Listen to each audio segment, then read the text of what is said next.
I'm going to show you how to add pin in Replika AI.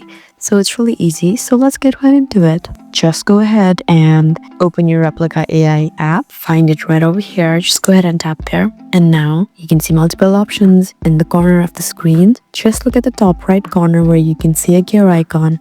Just go ahead and tap there. And at the top, you can see the option of account. Right below it, you can see pin and face ID.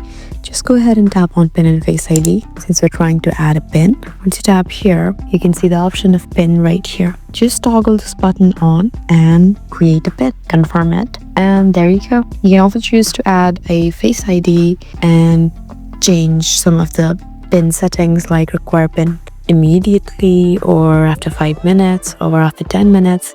You can add a time limit.